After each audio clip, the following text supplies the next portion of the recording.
Welcome to Watercolor Workshop Negative Painting. I'm Ryan Henisey and I'll be walking you through this process. As you can see, I already have everything ready and I can jump right into my painting. This video is at 3 and 4 times zoom because I don't expect you all to want to watch the paint dry with me, so I'm moving a little fast. Now, with negative painting, we start with line drawings already done. Here I have done the ink outline so that you can easily see what I'm painting around. Normally I save that to the end. It doesn't really matter, the ink is waterproof. So as you can see, I'm using a dry brush technique here to keep my lines very, very sharp. And that's the nice thing about negative painting, is you get these nice, solid, crisp lines around everything. In fact, I don't even have to do pen work with most negative paintings. Here I'm just doing my techniques, getting it ready, and then I waited fully for everything to dry. So all of that background is dry as I paint negatively again the inside. Now, what happens if I don't wait for everything to dry?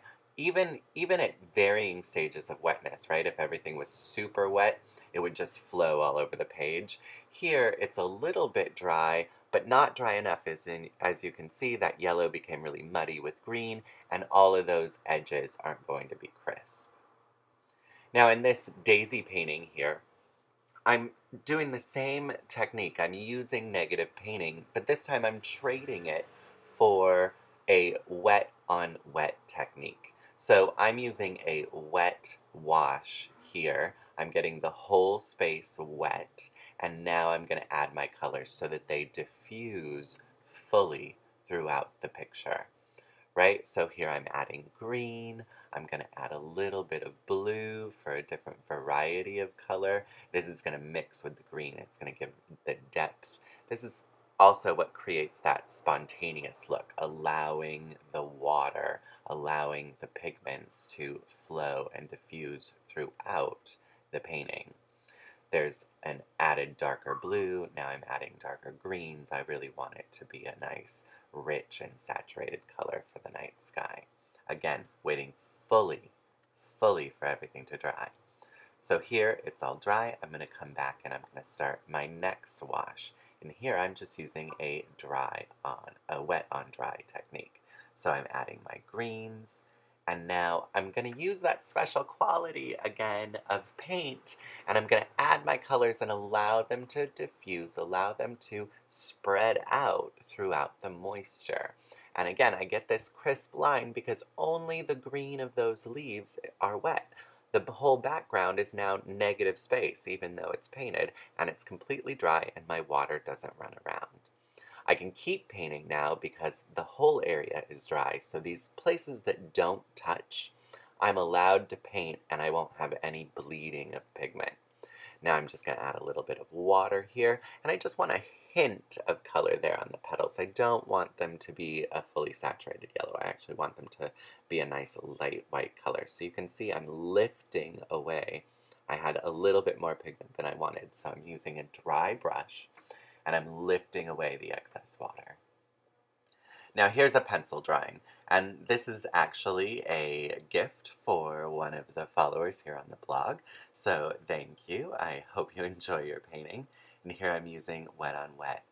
Now this painting is going to use a variety of techniques and washes, and as you can see, I get to paint more fully into the whole piece because my parts that I'm painting aren't touching. So the blue sky is not touching the gray here of the barn, right? So I'm allowed to paint here because the blue and the gray won't bleed together. All of this white space around me, the negative space, allows me to keep doing what I'm doing. And here I'm just filling in the full grayness, and I'm going to set it aside, and I'm going to wait for it to dry. Now, what you don't see here in this video, because I have replaced the clips to give it more linear of a fashion, is that the paintings, I did all three of these paintings in the same about 40 minutes.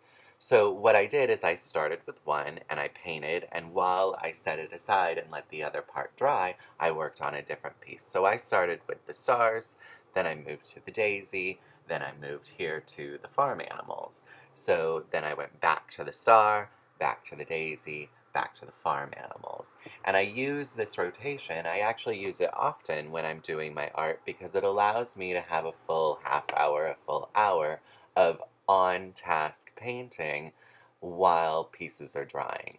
These are also very small pieces. It's a bit harder to do that when you're using large pieces unless you have a lot of space to work with. So these are things to think about. And as you'll notice here, I keep painting away, and I'm just adding some details to my background there. I filled in the horse. Now I've noticed I missed a little bit of gray behind the cow, so I'm going to fill that in as well. The fun part here with this sheep is that I'm using a white paint, that's actually white paint, and now I'm going to add some gray, and I'm going to draw like actual swirls. And the reason I do this is because of that diffusive quality that water uses in watercolors. And what's going to happen is as it bleeds through and as I add a little bit more white to kind of pull those colors apart from each other, is it's going to give it a little bit of depth that actually makes it look like fluffy wool.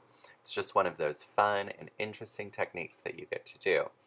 And with negative painting, you can use a variety of techniques to create depth, to create layering, to do all sorts of visual ideas within your paintings. And here I'm finishing up the painting.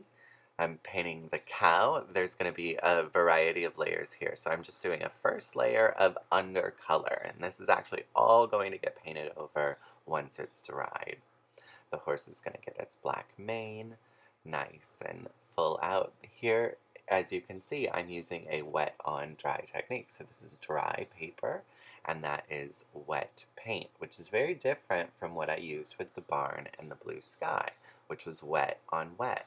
And the reason I use wet on wet is because it's a lighter color, it's a lighter saturation or value than the saturation of the foreground elements, the cow, the sheep, and the horse.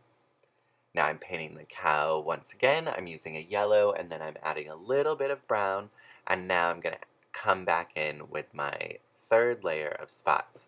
Those I wanted on wet so that they bleed a little bit more, and this layering gives the idea, the texture, because of the texture of the paper, of fur on the cow, which is a very fun thing to do. Now I'm just adding some finishing elements. I noticed the horse's hooves down here. We're going to have the sheep. We'll be finishing up the heads here shortly.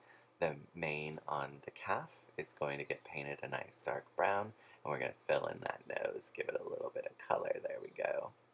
And then the sheep is going to get a nice dark gray face to stand in contrast with all of that fluffy white fur. And the final piece is done with line drawings. Thank you.